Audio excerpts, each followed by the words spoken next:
హల్లెలూయా హల్లెలూయా సంబంధ హురాతకమ శక్తికమందర.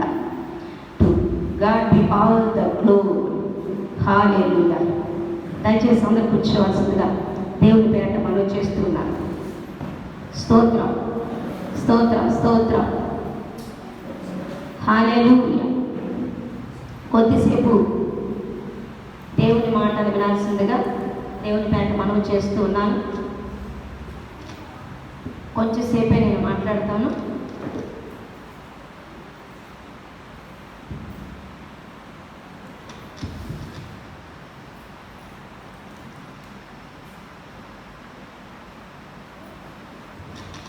ఎంతమంది సంతోషంగా ఉన్నారు ఈ సమయంలో? ఎంతమంది సంతోషంగా ఉన్నారు? ఎంతమంది ఏడుస్తూ ఉన్నారు? ఇంకా దేవుని సన్నిధిలో ఏమున్నదని వాక్యం తెలియజేస్తుందండి. దేవుని సన్నిధిలో సంపూర్ణ సంతోషం. అవునా? సగం సంతోషం కాదు కదా, సంపూర్ణ సంతోషము ఉన్నది. అంతేకాదు దేవుని సన్నిధిలో మేలులు దాచబడి ఉన్నాయి. మనం ఎక్కడికి వచ్చాము? ఎక్కడికి వచ్చాం? ఒక పవిత్రమైన పరిశుద్ధమైన స్థలానికి వచ్చాం. వేరెవ్వరితో మనకు పని లేదు. మనకు ఆయన జ్ఞాపకం చేశాడు, ఆయనే తోడుకొని వచ్చాడు. ఆయన సన్నిధికి ఆయన తప్ప వేరెవ్వరు తీసుకొని రాలేరు. శ్రేష్టమైన వర్తమానాన్ని దేవుని దాసురాలు మనకు అందించున్నారు. మరొక్కసారి దేవుని ప్రేమను మనకు జ్ఞాపకం చేశారు. మన కనుల నుంచి కంటి నీరు వచ్చేటట్టుగా, మన హృదయాలు మెత్తన పడేటట్టుగా దేవుడు తన ద్వారా మాట్లాడి ఉన్నారు. అది నేను గ్రహించున్నాను, అనుభవించున్నాను. దేవునికే మహిమ కలుగునుగాక. అయితే దేవుడు చెప్పమంటున్న మాట ఏంటి అంటే, నేను గొప్ప దేవుడిని పాడుతున్నారు కదా, అట్లాంటి గొప్ప కార్యాలు చేస్తానని విశ్వసించండి. పాడుట మట్టుకే కాదు, ఏమి పాడుతున్నారో అది మీరు నమ్మితే మన జీవితాల్లో వాటిని చూస్తాం. గొప్ప దేవుడు, అద్భుతాలు చేసే దేవుడు, ఆశ్చర్య కార్యాలు చేసే దేవుడిని మనం ఆరాధిస్తున్నాం. ప్రస్తుతం కొదువులో ఉండవచ్చు, లేమి ఉండి ఉండవచ్చును, ఇంకా ఏవేవో బాధలు ఇరుకు ఉండి ఉండొచ్చును. ఇరుకు ఉంటే నెక్స్ట్ విశాలతలోకి తీసుకెళ్తున్నారని అర్థం చేసుకోండి. అంతే. ప్రస్తుతం మీరు ఏదైనా బాధలో ఉంటే నెక్స్ట్ అది పోతుంది అని కూడా జ్ఞాపకం చేసుకోండి. దేవుడికి ఒక చక్కని మాట ఏం చెప్పారంటే, your pain season will be end and your power season will come. ఇక ఇప్పుడు దాకా మీరు బాధలు, పెయిన్ఫుల్ సిచ్యువేషన్లో కూడా నడిచారేమో, ఏదో ఒక పెయిన్, అది ఎండ్ చేసేస్తున్నాడు. ఎవరు? సృష్టికర్త. ఆయనే అనుమతించాడు, ఆయనే కొట్టివేస్తున్నాడట. ఆయనే గాయము చేయును, ఆయనే స్వస్థపరచును. ఆయనే పెయిన్ అనుమతించాడట. మీకు వేరు వేరు రకాలు, ఒక్కొక్కరికి ఒక్కొక్క పెయిన్. అయితే ఈ రోజున దేవుడు మాట్లాడుతున్నటువంటి చక్కని మాట ఏంటో తెలుసా? నేనే అనుమతించాను బాధలను, నేనే కొట్టివేస్తున్నా. అంతేకాదు, నెక్స్ట్ ఏ సీజన్ స్టార్ట్ అవుతుందంట? పవర్ఫుల్ సీజన్ స్టార్ట్ అవుతుంది. శక్తివంతమైనటువంటి మార్గంలో గుండా దేవుడు మనందరినీ నడిపించబోతూ ఉన్నాడు. బాధలు ఉన్నప్పుడు బలహీనం అయిపోతాం కదా, కానీ శక్తివంతమైన మార్గం నడుస్తున్నప్పుడు శక్తి కావాలి మరి. అందుకని మనకు ఆయన శక్తిని ఇస్తాడు. ఒకటి స్పిరిచువల్గా ఇస్తాడు. ఏ విషయంలో బలహీన పడిపోయామో అది తన ఆత్మశక్తి ద్వారా అన్ని విషయాలను కవర్ చేసి నడిపిస్తాడు, నడిపించబోతూ ఉన్నాడు. అంతేకాదు, మీరు చేసిన ప్రతిదానికి ఆయన ప్రతిఫలం ఇవ్వబోతా ఉన్నాడు. హల్లెలూయా. మొదట నేను ఒక చిన్న వాగ్దానాన్ని జ్ఞాపకం చేస్తాను. దేవుడు మనందరికి ఇస్తున్నటువంటి ఒక చక్కని వాగ్దానము. బైబిల్ తీసి ఒకసారి అందరూ చూడాల్సిందిగా దేవుని పేట మనం చేస్తూ ఉన్నానండి. సామెతల గ్రంథము 3వ అధ్యాయము 4వ వచనం. సామెతలు 3వ అధ్యాయము. దేవుని దృష్టి అందును మానవుల దృష్టి అందును నీవు దయ నుండి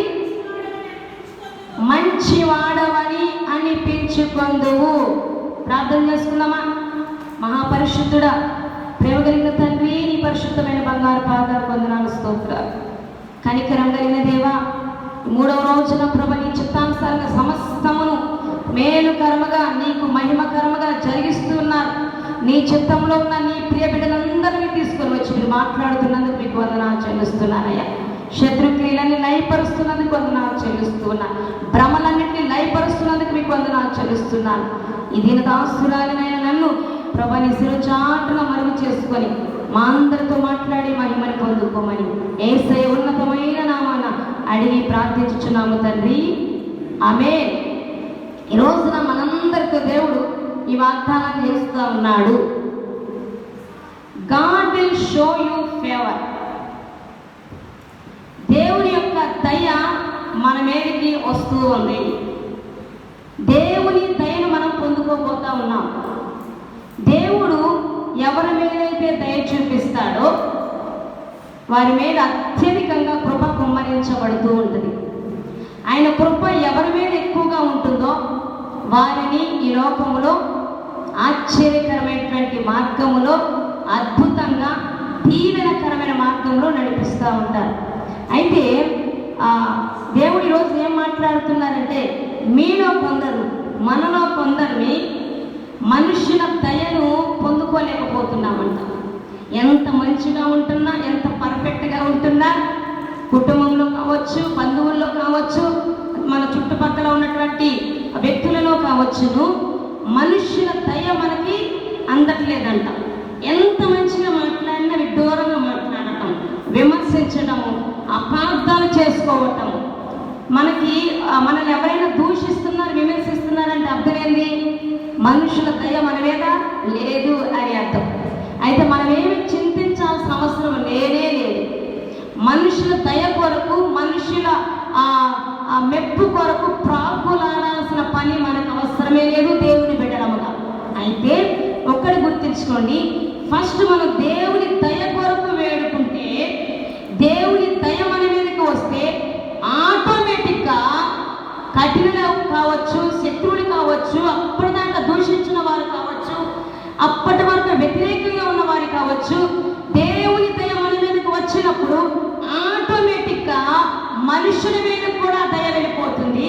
మనల్ని వెక్కిరించిన వారు, విమర్శించిన వారే ఆ సమయంలో దయ కలిగి మాట్లాడతారు. సహాయం చేయను అని చెప్పిన వారే సహాయం చేయడానికి వాళ్ళంతట వాళ్ళు ముందుకు వస్తారు. నాకు నచ్చినటువంటి వాక్యం నేను చాలా మందితో షేర్ చేసుకుంటుంటాను.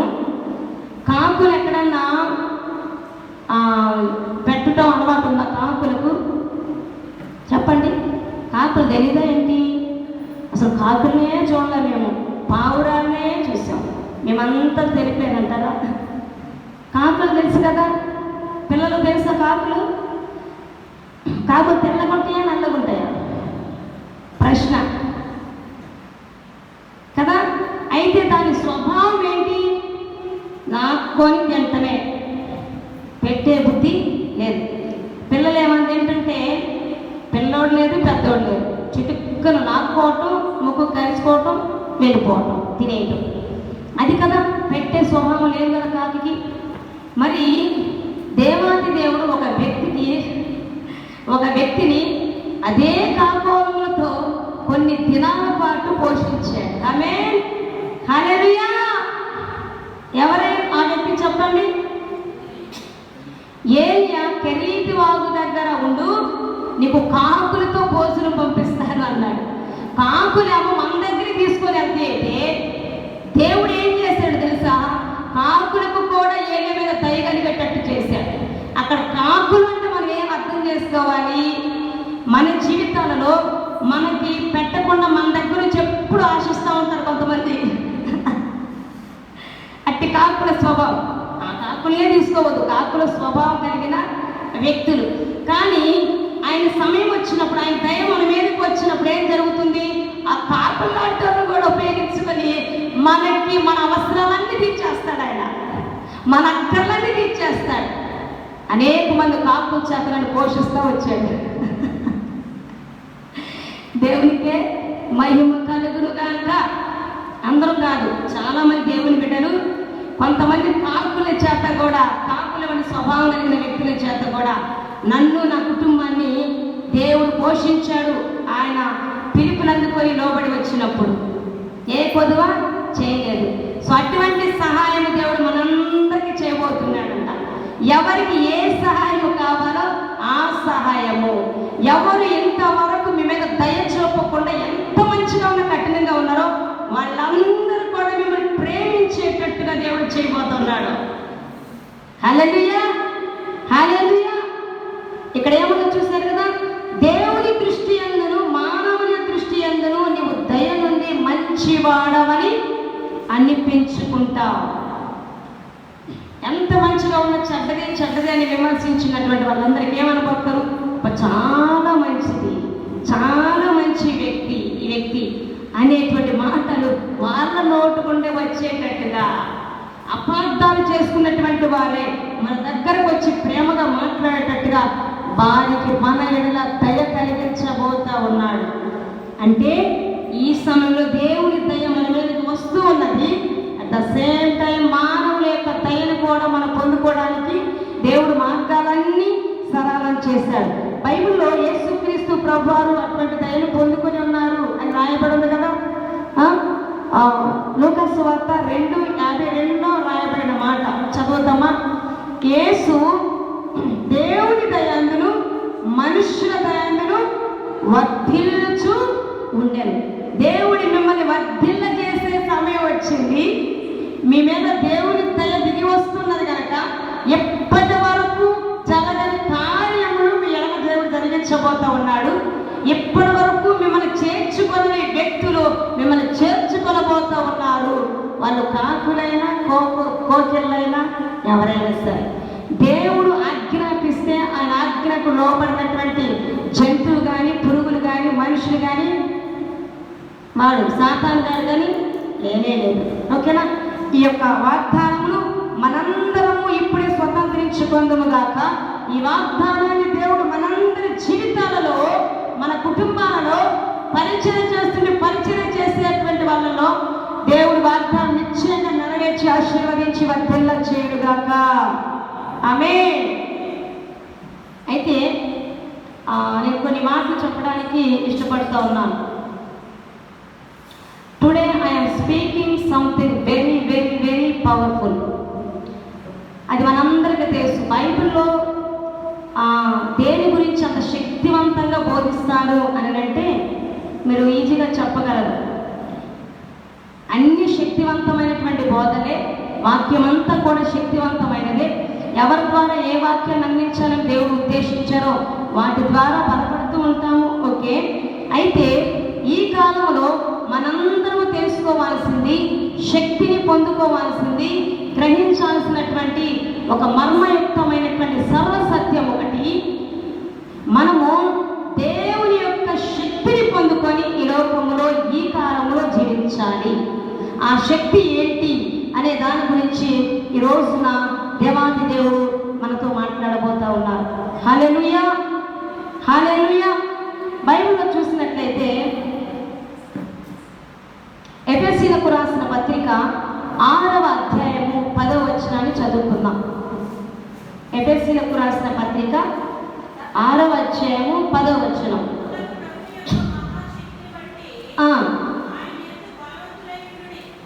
చాలా చాలా చాలా. ఏ శక్తిని బట్టమ్మా? దేవుని యొక్క మహాశక్తిని బట్టి, ప్రభు యొక్క మహాశక్తిని బట్టి ఆయన యందు బలవంతులై ఉండుడి. 11వ వచనం రాయబడి ఉంది. ఎందుకు మనము బలము పొందుకోవాలి, ఎందుకు ప్రభు యొక్క మహాశక్తి మనకు అవసరము అని అంటే 11వ వచనంలో స్పష్టంగా రాయబడినమాట. మీరు అపవాది తంత్రములను ఎదిరించుటకు శక్తివంతులగునట్లు దేవుడు అనుగ్రహించు సర్వాంగ కవచమును ధరించుకొనుడి. ఒక్కొక్క వాక్యాన్ని పరిశుద్ధాత్మ దేవుడు వేరు వేరు రకాలుగా మాట్లాడుతుంటారు. ఓకేనా? ఈరోజు దేవుడు మనతో మాట్లాడాలనుకున్నటువంటి విషయం ఏంటి అంటే, దేవుని యొక్క మహాశక్తిని బట్టి మనం బలవంతులుగా ఇక ఇక శత్రువుతో పోరాడదగినటువంటి బలము కలిగిన వారుగా ఉన్నారని దేవుడు మాట్లాడుతున్నారు.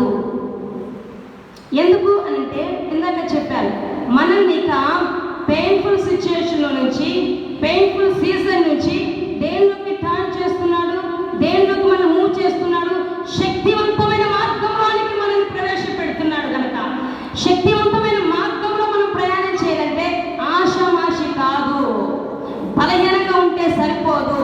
మనం శక్తివంతంగా నడిపించాలని ఉద్దేశించాడంటే అటు ఉన్నటువంటి మరొక శక్తి కూడా ఎదుర్కోవడానికి సిద్ధంగా ఉంటాడు. ఎవడా శక్తి?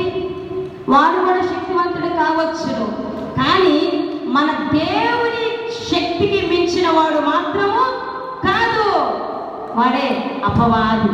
అయితే బలము, ఏ బలము ఏంటి? దేవుని యొక్క మహాశక్తి.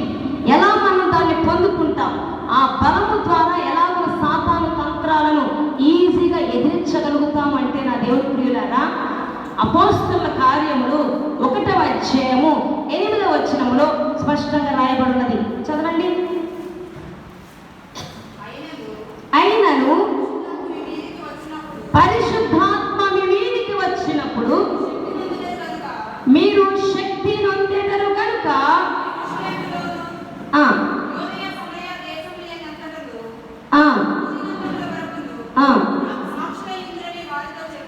ఓకే. పరిశుద్ధాత్మ మీ మీదికి వచ్చినప్పుడు ఏమి పొందుకుంటారు? ఏం పొందుకుంటారు? పరిశుద్ధాత్మ అభిషేకము, పరిశుద్ధాత్మ అభిషేకము, పరిశుద్ధాత్మ వరము, పరిశుద్ధాత్మ వరం. ఏంటి ఆ వరము? ఆ వరము పొందుకున్న తర్వాత జరిగే క్రియ ఏంటి? ఏమిటి అని అంటే ప్రభు యొక్క మహాశక్తిని పొందుకుంటాం మనం. పరిశుద్ధాత్మ వరమును మనము పొందుకున్నప్పుడు, ఆ ఉచిత వరము దేవుడు మనకు అనుగ్రహించినప్పుడు కలిగేటువంటి గొప్ప కార్యము మనలో ఏంటో తెలుసా ప్రియులారా? దేవుడి యొక్క మహాశక్తిని మనం పొందుకుంటాం. అప్పుడే ఈ లోకంలో బలవంతులుగా మార్చబడతాం. ఇంకా ఏదో శక్తిని పొందుకుంటే ఏ విషయంలో బలవంతులు ఉండడం. మన శత్రువైన అపవాదిని, వాడి తంత్రాలను, వాడు మన ఎదుట ఉంచిన ఛాలెంజెస్ని, పోరాటాలన్నిటినీ గ్రహించాలన్నా, ఎదురాడాలన్నా, పోరాడాలన్నా, తెలుసుకోవాలన్నా మనకు మొదట కావాల్సినది ఏమిటి అంటే శక్తి కాదు, దానికి ముందు కావాల్సినది పరిశుద్ధాత్మనే బలము. అయితే ఈ పరిశుద్ధాత్మనే అభిషేకం లేదా పరిశుద్ధాత్మ బలము అనేది ఎలా పొందుకుంటాము అని అంటే దేవుని వాక్యం స్పష్టంగా తెలియజేస్తుంది. అపోస్తలుల కార్యములు 2వ అధ్యాయం 38లో రాయబడిన మాట చదువుతారా? అపోస్తలుల కార్యములు 2వ అధ్యాయము 38వ వచనం. మీరు మారు మనస్సు పొంది పాప క్షమాపణ నిమిత్తము ప్రతి వాడును యేసు క్రీస్తు నామమున బాప్తిస్మము పొందుడి, అప్పుడు మీరు ఏ వరము? పరిశుద్ధాత్మ అనేవారు. ఈ పరిశుద్ధాత్మ ఎవరు? దేవుని యొక్క ఆత్మ. ఒక చోట యెహోవా ఆత్మ అని, కొత్త నిబంధనలో యేసు ఆత్మ అని రాయబడింది. మన దేవుడు త్రిత్వమై ఉన్న దేవుడు కదా. యెహోవా దేవుడి పేరట తండ్రిగా మనకు పరిచయం అయ్యాడు పాత నిబంధనలో. అదే దేవుడు కుమారుడుగా యేసుగా మనకి పరిచయం అయ్యారు. ఈ కాలంలో ఆయన పరిశుద్ధాత్మగా మన మధ్యలో సంచరిస్తూ క్రీస్తు 2వ రాకడ కొరకు ఆయన చిత్తంలో ఏర్పాట్లో ఉన్న వాళ్ళందరినీ కూడా సిద్ధపరుస్తూ ఉన్నారు. అంటే క్రీస్తు 2వ రాకడలో ఎత్తబడాలి అని అంటే ఏం కావాలి? పరిశుద్ధాత్మ బలము కావాలి. అప్పుడే ప్రభు యొక్క మహాశక్తిని పొందుకొని బలము పొందుకుంటాం. అంటే పునరుద్ధానపు శక్తిని కలిగిన వారముగా మార్చబడతాం. అయితే పరిశుద్ధాత్మ పొందుకోవాలంటే ఏం చేయమంటున్నాడు? మారు మనస్సు పొంది బాప్తిసం పొందండి. మారు మనస్సు పొంది మీ పాపములను ఒప్పుకొని. ఎన్ని పాపాలైనా చేశారా, తెలిసి చేశారా, తెలియక చేశారా, ఒప్పుకోండి. ఈరోజు ఒప్పుకున్నావా? యేసు దేవుడని నీకు తెలిసిపోయిందా? బాప్తిసం పొందడానికి వెనకాడదు. అది పొందితే దాని వెనక జరిగే గొప్ప కార్యాలు గుర్తించండి. మారు మనసు పొంది బాప్తిసం పొందిన వెంటనే దేవుడు ఏం చేస్తానంటున్నాడు? పరిశుద్ధాత్మని వరాన్ని ఇస్తానన్నాడు. అడిగిన ప్రతి ఒక్కరికి ఆ వరాన్ని దేవుడు ఉచితంగా ఇస్తాడు అని లోక సువార్తలో రాయబడ్డది. కొన్నిసార్లు బాప్తిసం పొందిన పరిశుద్ధాత్మ వరములు పొందుకోకుండా నిర్లక్ష్యం చేసేవారు మనలో ఉన్నారు. అయితే ఎంచు కాలంలో పరిశుద్ధాత్మ వరాన్ని పొందుకోవాలి. అది పొందుకున్నప్పుడు ప్రభు యొక్క మనోశక్తిని పొందుకుంటాము, బలవంతులం అవుతాము, సాతాను యొక్క తంత్రాలను ఎదిరించే వారం అవుతాము, పునరుద్ధానం చెందడానికి కావాల్సిన శక్తిని మనము పొందుకుంటాము అన్న సత్యాన్ని గ్రహించాల్సిందిగా నేను దేవుని పేట మనం చేస్తున్నాను. ప్రియ దేవుని బిడ్డలారా, ఆ శక్తి ఏంటో తెలుసా? పరిశుద్ధాత్మను పొందుకున్నాక మన మీదకు వచ్చే శక్తి ఏంటో తెలుసా? దానికి ఇంకొక పేరు ఉందిగా, అది మామూలు శక్తి కాదు, సూపర్ న్యాచురల్ పవర్, ప్రకృతికి అతీతమైన శక్తి. ఈ ప్రకృతిలో జరగనివి, మనుషులకు అసాధ్యమైనవన్నీ కూడా ఈ సూపర్ న్యాచురల్ పవర్ ద్వారా, పరిశుద్ధాత్మ దేవుని ద్వారా దేవాతి దేవుడు కార్యాలు జరిగిస్తూ ఉంటారు. కాబట్టి ఈ రోజున దేవుడు అంటున్నారు, నేను మీ మీద అంత్యకాలంలో నా ఆత్మను కుమ్మరిస్తాను అని చెప్పిన వాగ్దానమును మీ ఎడల నెరవేర్చడానికి నేను ఇష్టపడుతున్నాను. రక్షణ లేని వారి రక్షణ పొందండి. పరిశుద్ధాత్మ వరములు పొందుకోకుండా నార్మల్గా వెళ్తూ ఉన్నారా? దేవా నీ ఆత్మ చేత అభిషేకించండి అని ఆయన మీరు అడుగుతూ ఉన్న ఆ వేళలో దేవుడు ఏం చేయబోతుంది తెలుసా? అంత్యకాలంలో నా ఆత్మను కుమ్మరిస్తానని చెప్పిన వాగ్దానము నీ జీవితంలో నా దేవుడు నెరవేర్చబోతూ ఉన్నాడు. నీ యొక్క లోపాలతో, నీ యొక్క అలవాట్లతో, నీ యొక్క స్థితితో పని లేదు. ఆయన తన శక్తిని నీకు అనుగ్రహించి నేను ఒక బలమైనటువంటి సాధనంగా నిలబెట్టడానికి ఆయన ఇష్టపడుతున్నాడు. ప్రియ దేవుని బిడ్డలారా, పరిశుద్ధాత్మ వరం అనేది ఇన్ని డబ్బులు ఇస్తే ఇస్తానన్నాడా? రక్షణ ఫ్రీగా ఇస్తున్నాడు. ఈ పరిశుద్ధాత్మను కూడా ఉచితంగానే మనకి వరముగా అనుగ్రహిస్తున్నాడు. ఎందుకు ఉచితంగా వచ్చే అన్నిటి కోసం పరిగెత్తుతాం మనము? 1+1 అంటే అసలు ఆగనే ఆగము. 10 రూపాయలు అని చెప్పారంటే ఇంట్లో ఎక్కడెక్కడ దాచిపెట్టుకుని అన్ని తీసుకొని కొనుక్కొచ్చుకుంటాం కదా. ఈ ఉచితంగా దేవుడు అనుగ్రహిస్తున్న వాటి గురించి ఎందుకు శ్రద్ధ పెట్టలేకపోతున్నాం? శాశ్వతమైన వాటి కొరకు ఎందుకు దృష్టించలేకపోతున్నాము అంటే ఇది కూడా సాతాను తంత్రమేనని గుర్తించండి. ముఖ్యమైనది ఈ లోకంలో తాత్కాలికము, పరలోకానికి వెళ్ళాల్సిన మనము సాతాను తంత్రాలు గ్రహించి మన కుటుంబాలను దేవుడు మనకిచ్చిన పిలుపులో ముందుకి శక్తివంతంగా ప్రయాణించాల్సిన మనము దేని మీద దృష్టి పెట్టాలి? పర సంబంధమైన వాటి మీద దృష్టి పెట్టాలి. రక్షణ లేకపోతే రక్షణ, ఆత్మ వరము లేకపోతే పరిశుద్ధాత్మ వరము మీద దృష్టి పెట్టాలి. అభిషేకము పొందుకుంటే కనుక ఏం చేయాలి అంటే దేవుడి చిత్తము నెరవేర్చడానికి ప్రాకులాడేటువంటి వారిగా ఉండాలని దేవుడు ఈ రోజున మాట్లాడుతూ ఉన్నారు. అయితే దేవుని ఆత్మ వరములు పొందుకుంటే ఎలా ఉంటామో తెలుసా? అప్పటిదాకా లేని స్థితి దేవుడు మనకు అనుగ్రహించేస్తాడు. జ్ఞానమును ప్రసాదిస్తాడు, ధైర్యాన్ని అనుగ్రహిస్తాడు, బోధించే శక్తిని ప్రసాదిస్తాడు. బైబిల్లో రాయబడినటువంటి 9 వరాలను దేవుడు ఎవరెవరికి వేటి అనుగ్రహించాల వాటన్నిటిని అనుగ్రహిస్తాడు. మీ పుట్టుకతోనే దేవుడు మీలో ఉంచిన టాలెంట్స్ని ఆ ఆత్మ ద్వారా గ్రహించేటట్టుగా దేవుడు కార్యము జరిగిస్తాడు. గుర్తుపట్టాలి నువ్వు ఏ టాలెంట్స్ని కలిగి ఉన్నావో, గుర్తుపట్టాలి నువ్వు ఎన్ని వరాలను, ఎటువంటి వరాన్ని నువ్వు కలిగి ఉన్నావో. అంతేకాదు నీ మీద పనిచేస్తున్న శక్తులు, క్రియలు, తంత్రాలు ఏమిటో కూడా నువ్వు గుర్తించాలి. అంటే పరిశుద్ధాత్మ అనే వరాన్ని ఖచ్చితంగా పొందుకోవాలి అనేది ఈ రోజున గమనించాల్సిన దేవుని పేట మనం చేస్తూ ఉన్నాం. ఈ యొక్క దేవుని యొక్క శక్తి మన ద్వారా భూప్రపంచానికి తెలియచేయబడాలి అంటే ఒకే ఒక్క మార్గము, అది పరిశుద్ధాత్మ అభిషేకము ద్వారా తప్ప వేరే దేని ద్వారా కూడా సాధ్యం కాదు. ఎందుకు అంటే చెప్తాను వినండి. దేవుడు ఆత్మయే ఉన్నాడు, ఓకేనా? పరిశుద్ధాత్మ. అలాగే ఈ ఆత్మ ద్వారా జరిగే గొప్ప కార్యం ఏంటి? మనం చేయలేనిది, ఎవరు చేయలేనిది ఈ ఆత్మదేవుడు ఎందుకు చేస్తాడు? సాతానుని ఒక మనిషిగా మనం ఎదిరించలేము. మన శక్తియుక్తులు, మన జ్ఞానము సరిపోదు వాడిని ఎదిరించడానికి. వాడు కూడా ఒక ఆత్మ అయి ఉన్నాడు. హల్లెలూయా! వాడు కూడా ఆత్మ అయి ఉన్నాడా లేదా? సాతాను ఆత్మ అయి ఉన్నాడు కనుక ఆత్మతోనే వాడిని ఎదిరించాలి. వాడికంటే ఎక్కువ శక్తి కలిగినటువంటి ఆత్మను కలిగి ఉండి వాడితో పోరాడగలగాలి. ఎందుకో నా దేవుడు మాట్లాడుతున్నాడు, పవర్ఫుల్ సీజన్లోకి నేను ప్రవేశపెడుతున్నాను అనగా ఎంతో సంతోషం వేసింది నాకు కూడా. కానీ శత్రువు కూడా వాడి శక్తితో మనల్ని ఎదుర్కోవడానికి ప్రయత్నం చేయబోతున్నాడంట. అయిననేమి దేవుడు ఆ మార్గం నడిపించేటప్పుడు ఆ మార్గంలో నడిపించడానికి కావాల్సిన సామర్థ్యం అంతా మనకు అనుగ్రహించబోతా ఉన్నాడు. హల్లెలూయా!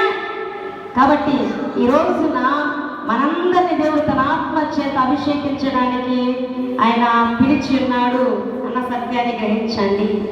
యేసుక్రీస్తు ప్రభువారు బాప్తిసం ఇచ్చి యోహాను చేత బాప్తిసం పొందిన వెంటనే జరిగిన క్రియ మనందరికీ తెలుసు కదా. ఏం జరిగింది?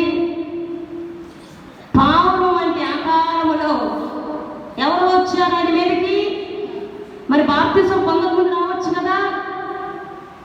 పౌరు విషయంలో కూడా అదే జరిగింది. అననీయ వచ్చి నువ్వు బాప్తిసం పొందానన్నాడు. ఆ రోజున పరిశుద్ధాత్మ చేత అభిషేకించబడ్డాడు. అయితే పరిశుద్ధాత్మ చేత అభిషేకించబడక ముందు వరకు యేసయ్య పైనుంచి దిగి వచ్చిన వాడే, కానీ ఎక్కడ సాతాను ఎదిరించినటువంటి క్రియలు కనపడలేదు. ఎప్పుడైతే పరిశుద్ధాత్మ చేత అభిషేకించబడ్డాడో అక్కడి నుంచి పోరాటాలు ఎదురయ్యాయి. ప్రతి పోరాటంలో ఆయన పొందుకున్నటువంటి పరిశుద్ధాత్మ వరము ద్వారా ఆ మహాశక్తిని బట్టి ఎదిరించాడు, జయించాడు. అదే శక్తితో మృత్యుంజయుడిగా లేచాడు. అదే శక్తితో పునరుద్ధానుడై తండ్రి కుడి పార్శ్వమందు కూర్చుని ఉన్నాడు. ఇదే క్రమములో ప్రతి విశ్వాసి ఆత్మీయుడు వెళ్ళాల్సిన అవసరత ఉన్నది. కాబట్టి బాగా గుర్తించండి, the Holy Spirit is an extraordinary spirit. పరిశుద్ధాత్మ దేవుడు ఎటువంటి ఆత్మ అయి ఉన్నాడు? ఎక్స్ట్రాఆర్డినరీ. ఓకేనా? ఇంకా చెప్పాలంటే ఆయనకి మనకున్నటువంటి తేడా ఏంటి? He is extra over your spirit, he is extra over your inside you, he is extra over your ordinary, he is extra over our lifes, breaks us extraordinary. మన ఆత్మ కంటే ఎక్స్ట్రా ఆర్డినరీ. మనం చేయలేనివి, మనకు సాధ్యం కానివి దేవుడు తన ఆత్మ ద్వారా మన ద్వారా ఉద్దేశించున్నాడు. ఈ కాలంలో నీ ద్వారా దేవుని శక్తి బయటికి ప్రచురించబడాలంట. నీ ద్వారా దేవుని యొక్క జ్ఞానము ప్రపంచానికి తెలియాలంట. నీ ద్వారా దేవుడు ఈమె మరొక దెబోరా అని చెప్పుకునేటట్టుగా నీ జీవితాన్ని చేయాలని దేవుడు ఉద్దేశించున్నాడు. హల్లెలూయా! దెబోరా ఏం చేసింది? ఒక స్త్రీగా వచ్చును. ఏం చేసింది? ఆమె ఒక ప్రవక్తిని, దేవుని ఆత్మ చేత అభిషేకించబడిన స్త్రీ. దేవుడు రేపినప్పుడు పరిశుద్ధాత్మని రేపగా ఏం చేసింది? ఒక సైన్యాన్ని సిద్ధపరిచింది. దేనికి? శత్రు సమూహాలను ఎదిరించి జయించడానికి. జయించారా లేదా? అటువంటి దెబోరాలు మీరు లేవాలని ఇష్టపడుతున్నారు. భయపడుతున్న గిద్యోను లాంటి వ్యక్తిని ఎలాగ పరాక్రమం కలిగిన బలాఢ్యుడిగా చేశాడో తన ఆత్మ ద్వారా, ప్రభు యొక్క మహాశక్తి ద్వారా అటువంటి గిద్యోనులు మీలో లేవనెత్తబడాలని దేవుడు కోరుకుంటున్నాడు. మిమ్మల్ని ఇదిగో నా పిల్లలు, నా ఆత్మ కలిగిన వారు, నా కుమారుడు కుమార్తెలు అని చెప్పుకోవడానికి ఆయన ఇష్టపడుతున్నాడంట దేవుని ప్రియులారా. ఇంకా చెప్పాలంటే బైబిల్లో 3 వ్యక్తుల గురించి జ్ఞాపకం చేయాలనుకుంటున్నాను. దేవుని ఆత్మ కలిగిన వారు ఒక్కొక్క సీజన్లో ఒక్కొక్క వ్యక్తిని దేవుడు ఎలా బయటికి తీసుకొని వచ్చి పరిచయం చేశాడు. వారిలో డానియేల్ మనకు బాగా తెలుసు కదా. దానియేలు గురించి ఆ అన్య దేశంలో మాట్లాడుకున్న మాటలు ఎట్లాంటివి? అతను పరిశుద్ధ దేవదూతల ఆత్మ కలిగిన వాడు. మెనే టెకెల్ ఉపాసన అనేటువంటి పదము దేవుని హస్తం వచ్చి రాసిన తర్వాత ఆ రాజుకి, ఆ దేశంలో ఉన్న గ్రామీణకి ఎవ్వరూ అర్థం కాకపోతే ఆ రాణి వచ్చి మాట్లాడుతుంది కదా రాజు వద్దకు వచ్చి, ఏమని? నీకు తెలీదా, నెబుకద్నెజర్ టైంలో నీ తండ్రి ఉన్నప్పుడు కూడా ఈ దేశంలో ఉన్నటువంటి ఒక వ్యక్తి, అతను దేవుని ఆత్మ జ్ఞాన వివేకములు కలిగిన వ్యక్తి, అతను ఏదైనా చెప్పేస్తాడు. అతను పిలిపించు, ఎందుకు చింతిస్తున్నావు? ఎంతమంది ఉన్నారు జ్ఞానులు ఆ కాలంలో, కానీ దేవుడు దానియేలును అన్య దేశంలోనికి ఫస్ట్ చెరగా ఎందుకు పంపించాడు అంటే ఒక భయంకరమైన ఉద్దేశంతోనే పంపించాడు. ప్రారంభంలో చెరలోకి వెళ్తున్నానని బాధపడి ఉండవచ్చు, కానీ దేవుని యొక్క ఉద్దేశం ఏంటి తెలుసా? అదే దేశంలో ఒక అధికారిగా చలామణి చేయాలి, ఒక దేవుని జ్ఞానం కలిగిన వ్యక్తిగా అక్కడ ప్రచురించబడాలా, పేరు తెచ్చుకోవాలి. ఇదే దైవ ఉద్దేశం. మర్చిపోయిన కళలు చెప్పాడు, కళ భావము చెప్పాడు. దేవుని హస్తము ద్వారా రాయబడినది దాని భావము చెప్పేశాడు. దానియేలు ఏది చెప్తే జరిగిపోతుంది. అందుకని అతనికి పెట్టిన పేరేంటి? ఇతను దేవుని దూతల ఆత్మ జ్ఞాన వివేకములు కలిగిన మనిషి. అటువంటి పేరు నీకు ఇవ్వాలని దేవుడు ఇష్టపడతా ఉన్నాడు. మరొక వ్యక్తి ఉన్నారు కదా, జోసెఫ్, యోసేపు ఉన్నాడు కదా. యోసేపు గురించి కూడా ఐగుప్తులో అదే మాట రాలేదా? రాజు నోటి గుండా ఆ మాటను పలకలేదా? 7 సంవత్సరాల సమృద్ధి, 7 సంవత్సరాల కరువు కలిగినటువంటి కళను ఫారో కన్నప్పుడు ఆ కళ భావాన్ని ఎవడో చెప్పట్లా. అందరూ చెప్పుకుంటారు, నేను జ్ఞానిని, నేను తెలియగల వాళ్ళని. కానీ మనము జ్ఞానులము, తెలియగల వాళ్ళము కాదనేది మన చుట్టూ ఉన్నవారు చెప్పాలి. దేవుడు ఒక సమయాన్ని ఇస్తాడు, మనలో ఆయన దాచి ఉంచినవి ఇతరుల కంటపడేటట్టుగా ఒక సమయం ఇస్తాడు. ఆ సమయం వచ్చి ఉన్నదంట. దేవుడు మీలో పెట్టిన టాలెంట్స్, దేవుడు మీలో పెట్టిన ఆత్మవరములు, దేవుడు మీలో ఉంచినటువంటి ఆయన విశిష్టమైన ఉద్దేశపూర్వకమైనటువంటి వాటిని బయటికి తీయబోతూ ఉన్నాడు. కలభావం చెప్పగానే ఫరో అనేశాడు తన పరిచారకులతో, సేవకులతో, ఇతని వంటి దేవుడి జ్ఞాన ఆత్మ జ్ఞాన వివేకములు కలిగిన వాడు మన దేశంలో ఎవరున్నారయ్యా? వీళ్ళేమన్నా అదేశస్తుడా? కాదు. ఏ అదేశంలో ఒక్కడు కూడా లేడు. ఉంటే యోసేపు అంత పేరు వచ్చేది కాదు. కానీ యోసేపును అంత మంచిగా బయటపరచబడక ముందు యోసేపు ఎటువంటి స్థితిని కలిగి ఉన్నాడో, చర అనుభవాల్లో కూడా వెళ్ళలేదా? అతనికి కళ వచ్చింది కానీ కళ నెరవేర్పు ఆలస్యం రాగదా? ఇందాకే చరిత్ర మాట్లాడుతున్నాను. ఆలస్యము కొన్నిసార్లు మంచిదమ్మా, ఎప్పటికైనా మంచిదే. ఆలస్యము అద్భుతం కొరకే. ఆలస్యము మనమేంటో ఇతరులకు దేవుడు నిరూపించాలి అనుకున్నప్పుడు మనం ఎదురు చూస్తున్న దాన్ని కొంచెంసేపు ఆలస్యం చేస్తాడు. యోసేపు అన్నం త్రోసేశారని బాధపడతాము, గుంటలో నెట్టేశారంటాము, వాళ్ళ చేతి తిరిగిపోను, వాడి కాళ్ళు తిరిగిపోరు అని శాపనార్థాలు పెడతా ఉంటాం. నాకు ఒక విషయం గుర్తొస్తుంది. చిన్నప్పుడు కరుణామయుడు సినిమా వచ్చింది కదా, నాకు మా అమ్మ చూశాను, దొంగతనం సినిమాలు కూడా బాగా చూశాను. అమ్మ ఏం చేస్తాను, కరుణామయుడు రాగానే మమ్మల్ని అందరి సినిమా హాల్ తీసుకెళ్తాను. నాకు చిన్నప్పుడు సినిమా హాల్ అంటే ఎంత పిచ్చో చెప్పలేను అసలు. మా అమ్మ నాన్న అంటే కూడా ఇష్టం, అది ఎక్కువ ఇష్టం. అలా ఉండిపోయింది. అయితే కరుణామయుడు సినిమాకి తీసుకెళ్ళినప్పుడు అసలు ఏ భక్తులు కూడా ఏడవరంట. ఓయమ్మో, ఓనాయనో, ఈ సన్నాసులు కొట్టేస్తున్నాడు, ఈ బండోడు కొట్టేస్తున్నాడు, వాళ్ళని ఎన్ని తిట్టేదాన్నో చెప్పలేను. మళ్ళా నా స్థితి ఏమో మార్చి వస్తుందా? ఎంత గట్టిగా ఏడుపు వచ్చేస్తుందో అక్కడ. పెద్ద పెద్దగా ఏడుస్తున్నారు, పెద్ద పెద్దగా తిట్టేస్తున్నా వాళ్ళని.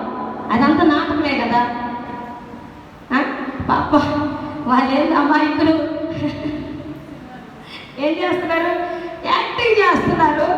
వాళ్ళు ఎన్ని శాపనార్థాలు పెట్టేశాను అప్పుడే. నా ఏమైనా తగిలింటే ఏమైపోయారో.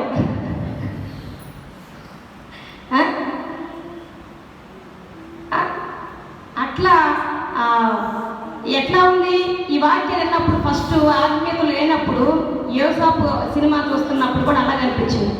చిన్నవాళ్ళు చేసి కొంట్లో నెట్టేస్తారు కఠినాత్ములు. కానీ నా ప్రియులారా సత్యం గ్రహించాలి. అదే పరిశుద్ధాత్మ దేవుడు మనకు అనుగ్రహించేటువంటి గ్రహింపు. దేవుడు ఏది చేసినా మన మేలు నిమిత్తమేనని చెప్పేశాడుగా కదా. ఏం జరిగింది? వీళ్ళు కనుక ఆయన నెట్టేయకపోతే, గుంటలో పడేయకపోతే, ద్వేషించకపోతే, వారి హృదయాలు కఠినపరచబడకపోతే యోసేపు ఐగుప్తుకి తనంతట తాను వెళ్ళేవాడా? దేవుని ఉద్దేశం ఏమైంది? ఐగుప్తులో ప్రధానమంత్రి అవ్వాలని చెప్పేశాడు. అయితే ఆ చిన్న వయసులో లేదా యవ్వనస్తుడుగా తనంతట తాను వెళ్తాడా? తల్లిదండ్రులు ఒప్పుకుంటాడా? అసలు ఆ మార్గాన్ని వెళ్ళేటువంటి పరిస్థితులు అతనికి వస్తాయా? కొన్నిసార్లు దేవుని ఉద్దేశాలు బలమైనవి ఉన్నప్పుడు, వాటిని మన జీవితంలో నెరవేర్చాలని అనుకున్నప్పుడు మనమే ఎదురు తిరుగుతూ ఉంటాం, సుఖాన్ని అపేక్షిస్తూ ఉంటాం, లేజీనెస్ వచ్చేస్తూ ఉంటాయి. అప్పుడేం చేస్తారు తెలుసా? ఇట్లా గిచ్చినట్టుగా అక్కింద కన్నది కదా, చచ్చిందో బతికిందో, చచ్చాడు బతికాడు, ఏం చేస్తారు? తల్లే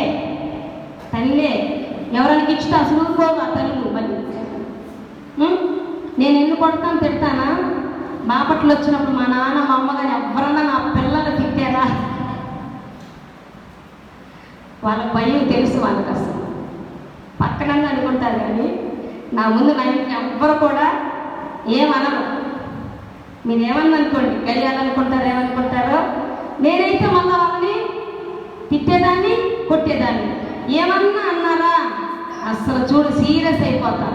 ఇప్పుడు లేదులేండి, దేవుడి కృపను బట్టి ఇప్పుడు మార్పు వచ్చింది. వాళ్ళన్నా ఎవరన్నా మంచి కొరకు వెళ్తున్నారని దేవుడు ఆ జ్ఞానం ఇచ్చారు. అలా ఉండేది.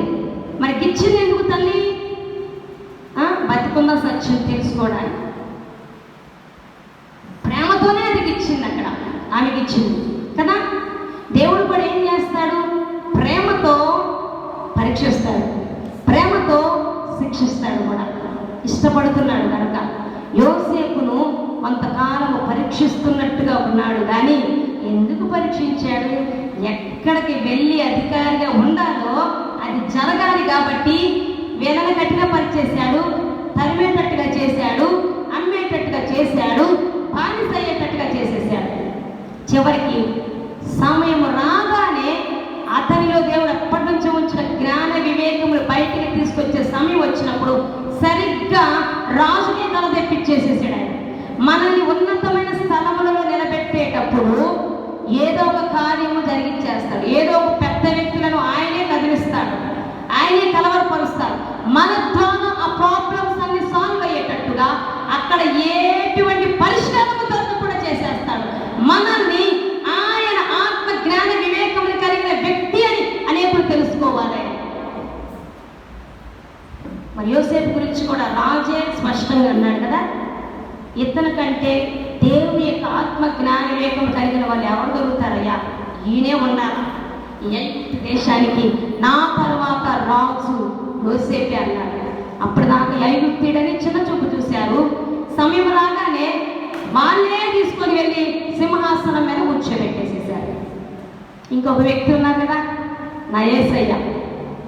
యేసయ్య దేవుని ఆత్మ చేత అభిషేకించబడినప్పుడు సమాజ మందిరములలో, దేవాలయాల్లో బోధిస్తూ ఉన్నప్పుడు ఆ చుట్టుపక్కల ఉన్నవారు, ఆ బంధుమిత్రులు కావచ్చు, అందరూ ఏమని అన్నారు?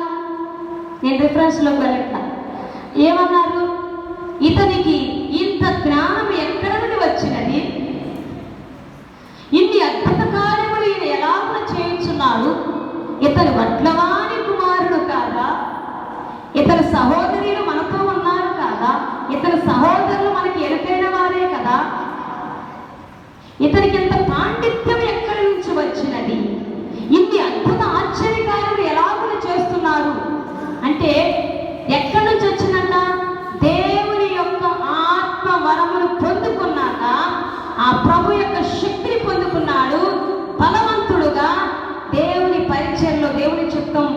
కొనసాగించాడు, ఆ విజయాన్ని సాధించాడు.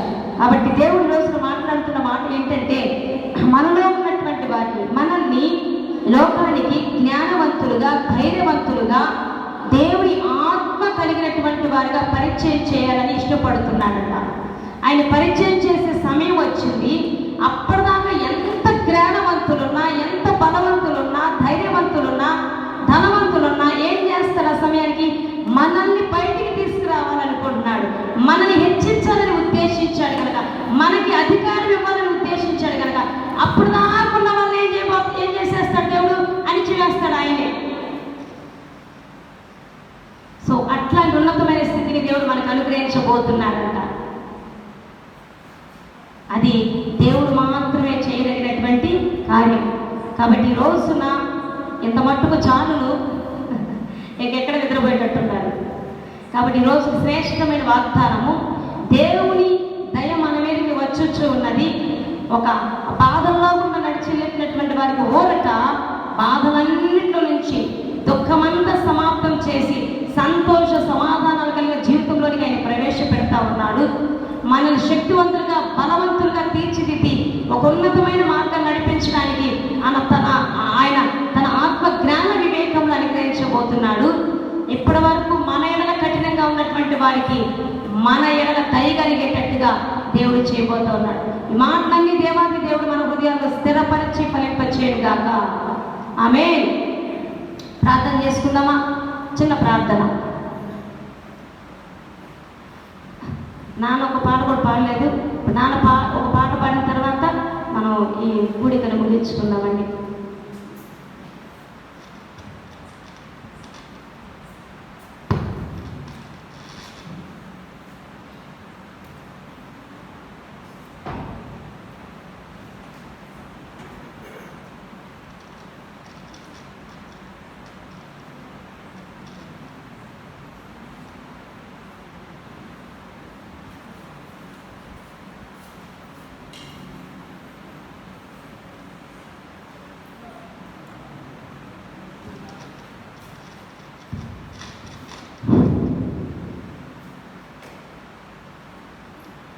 తల్లిలా లాలించును, తండ్రిలా ప్రేమించును. తల్లిలా లాలించును, తండ్రిలా ప్రేమించును. ముదిమి వచ్చు వరకు ఎత్తుకుని ముద్దాడును, సంక పెట్టుకొని కాపాడును. యేసయ్యా తల్లిలా లాలించును, తల్లిలా ప్రేమించును. తల్లిలా లాలించును, తల్లిలా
నాకు పలికు నాడు వందనా గొడవలు దిగులు పడకు భయపడకు నిన్ను విమోచించెదా నీ భారమంతమోసి నాది శాంతి నొసగదా అని చెప్పి వాగ్దానము చేసినది తగిలా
దేవునికి మంచి కలుగు కాక మరలా రేపు సాయంత్రం 6 గంటలకు